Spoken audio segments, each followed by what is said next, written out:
नमस्कार। आज हम राजा रघुवंशी हत्याकांड की गहराई से पड़ताल कर रहे हैं। हमारे पास इस केस से जुड़े कुछ ताज़ा अपडेट्स और जांच की डिटेल्ड जानकारी है। हाँ, नमस्कार। ये एक ऐसा मामला है जिसने सबको चौंका दिया है। बिल्कुल। हमारा मकसद है कि इस दुखद कहानी के जो मुख्य तथ्य हैं, जो किरदार हैं, आरोप हैं और जो जांच चल रही है उसे ठीक से समझें। सही कहा।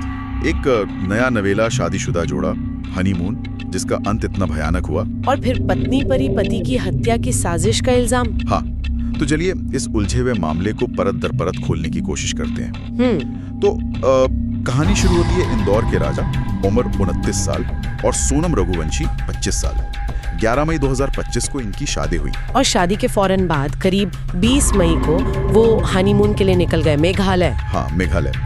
22 मई को ये लोग चेरापूंजी मतलब सोहरा, उसके पास नोंगरियत नाम की जगह है, वहाँ एक होम स्टे में रुके थे। लेकिन फिर 23 मई से वो लापता हो गए, किसी को कुछ पता नहीं। और फिर काफी दिनों बाद 2 जून को राजा का शव मिला वेई सोडोंग वाटरफॉल के नीचे गहरी खाई में। उनका फोन और दूसरा सामान भी वहीं आसपास ही मिला था, है ना? हाँ, वहीं से बरामद हुआ। ये देखिए, समय देखिए, शादी के कुछ ही दिन हुए थे और हनीमून पर ये सब हो जाना वाकई दुखद है। और वो इलाका भी, नोंगरियत, वेई सोडोंग, ये काफी दुर्गम है। हाँ, मतलब आसान नहीं है वहाँ पहुँचना। बिल्कुल, खड़ी चट्टानें हैं, जंगल घना है। ऐसी मुश्किल जगह पर किसी का शव ढूंढना, फिर सबूत इकट्ठा करना, ये जांच टीमों के लिए यकीनन एक बड़ी चुनौती रही होगी। और सबूतों के नष्ट होने का खतरा भी रहता है ऐसी जगहों पर। बिल्कुल बिल्कुल। मौसम, जंगली जानवर, कई चीजें हैं। फिर इस मामले में एक बड़ा मोड़ आया 9 जून को।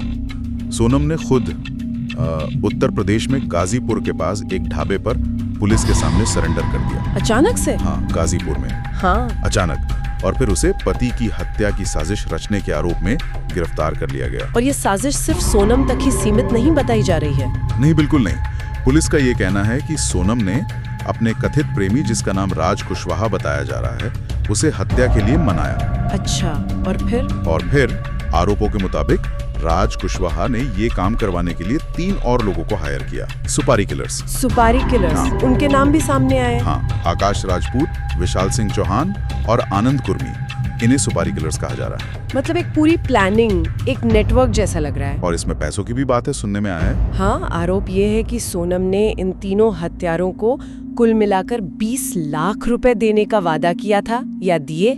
और ये भी कहा जा रहा है कि जो पहली पेमेंट थी 15,000 रुपए की, हाँ, वो कथित तौर पर हत्या के वक्त राजा के ही पर्स से निकाल कर दी गई थी। अच्छा, मतलब उसी समय? अगर ये सच है तो ये अपराध की प्लानिंग के साथ साथ उसकी तात्कालिकता को भी दिखाता है। ये मामला और भी उलझ गया जब इंदौर में कुछ गिरफ्तारियां हुई सबूत मिटाने के आरोप में। एक ठेकेदार शिलोंग जेम्स, हाँ, एक गार्ड बलबीर अहिरवार और मकान मालिक लोकेंद्र तोमर का नाम भी आया है। इतने सारे लोगों का इस केस से जुड़ना, ये क्या बताता है? देखिए, ये सीधे तौर पर एक बहुत सोची समझी और गहरी साजिश की तरफ इशारा करता है। अक्सर क्या होता है कि ऐसे अपराधों में जितने ज्यादा लोग शामिल होते हैं, कहीं ना कहीं से कोई सुराग मिलने या साजिश के खुलने की गुंजाइश बढ़ जाती है। हर कोई एक कमजोर कड़ी हो सकता है। बिल्कुल। और ये गिरफ्तारियां दिखाती हैं कि जांच सिर्फ हत्या तक ही नहीं है, बल्कि उसके बाद जो सबूत मिटाने की कोशिशें हुई हैं, उन तक भी जा रही है। पुलिस के हाथ क्या क्या सबूत लगे अब तक? हमने सुना है कि सोनम का कोई इकबालिया बयान भी है। हाँ, खबरों में तो यही है। पुलिस का दावा है कि उनके पास सोनम का एक कथित कन्फेशन है, जिसमें उसने राजा के साथ अपने बिगड़े रिश्तों और हत्या की योजना बनाने की बात मानी है।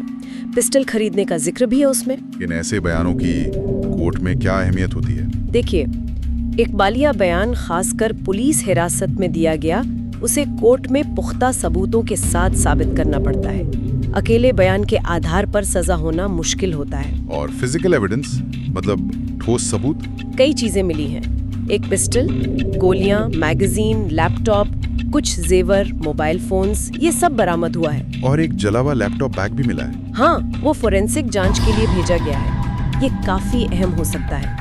इससे पता चल सकता है कि क्या जलाने की कोशिश हुई, क्यों हुई। और सोनम का एक रेनकोट भी मिला है जिस पर खून के निशान बताए जा रहे हैं। हाँ, ये भी एक महत्वपूर्ण सुराग है। ये खून लगा रेनकोट और पोस्टमार्टम रिपोर्ट, इन दोनों को मिलाकर देखें तो पोस्टमार्टम रिपोर्ट में ये साफ हुआ है कि राजा के सिर पर किसी तेज धार वाले हथियार से 2 गहरे जख्म थे। ये सीधे सीधे हत्या का मामला बनता है।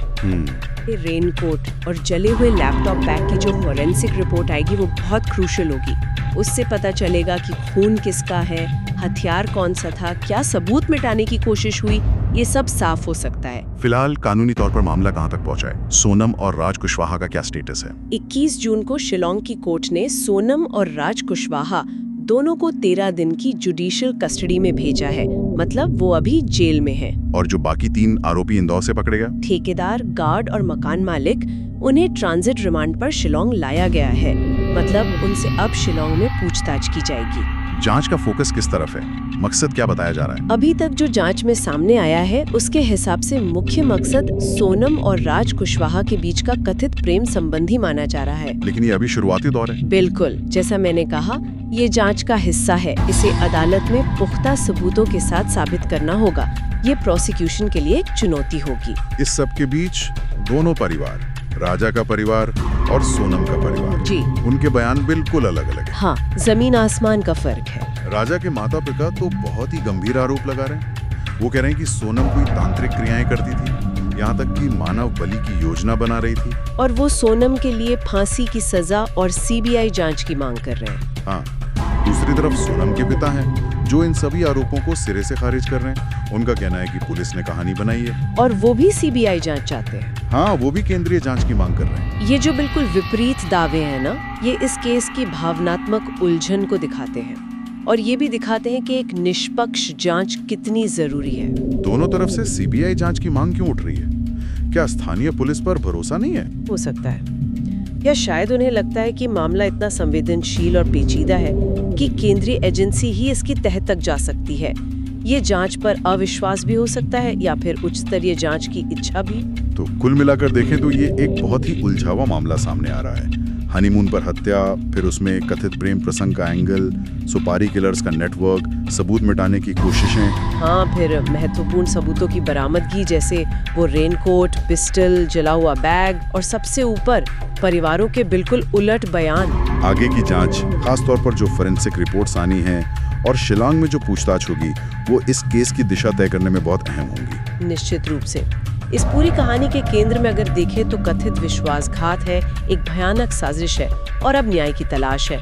असली परीक्षा तो अदालत में होगी, जहां इन सारे सबूतों और आरोपों को परखा जाएगा। जाते जाते एक सवाल हम सोचने के लिए छोड़ जाते हैं। जब किसी एक अपराध में इतने सारे लोग अलग अलग किरदारों में शामिल हो जाते हैं, तो ये इंसानी रिश्तों की जटिलता, भरोसे के टूटने और अपराध के पीछे के मनोविज्ञान के बारे में क्या कुछ सोचने पर मजबूर नहीं करता?